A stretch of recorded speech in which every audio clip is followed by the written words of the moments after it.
the most insane trade war has officially begun because Canada, Mexico, and China are pissed and have now all announced their own plans on how to retaliate against Trump's tariffs. I mean, even at last night's NHL hockey game, you had Canadians booing the US national anthem. So what the hell is going on? Well, you see, yesterday, Trump's promised 25% tariffs on Canada and Mexico and 10% on China officially kicked in. And what that means is that any goods sent from these countries to the United States, well, they'll now cost companies 25% more, or 10% in China's case. So for example, if a Canadian business sent a car to the US that cost $50,000, today, US companies will pay a $12,500 tariff at the border. But then, and here's the annoying part, they'll pass that cost down to you, the US customer. So the price of your once $50,000 car is now actually $62,500. But this doesn't make sense. Why would Trump purposefully make things more expensive for Americans? Well,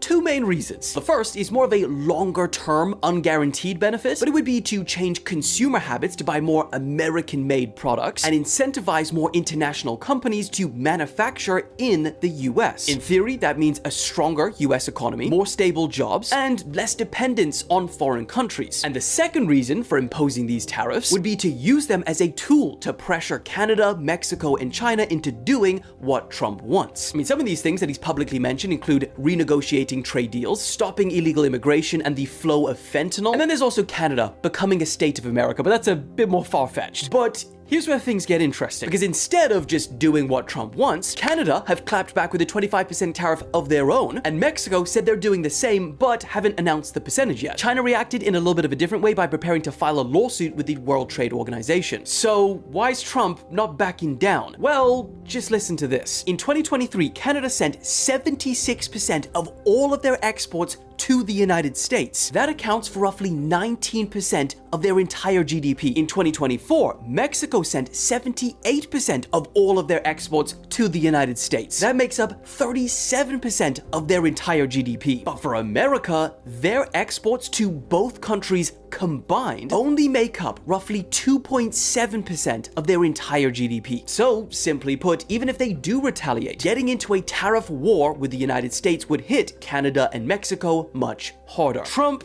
he knows this, and he's using it. It doesn't make it any less controversial, and it does still mean that people in all three countries will see a price increase. But it seems like, for Trump at least, that's just the cost of America winning.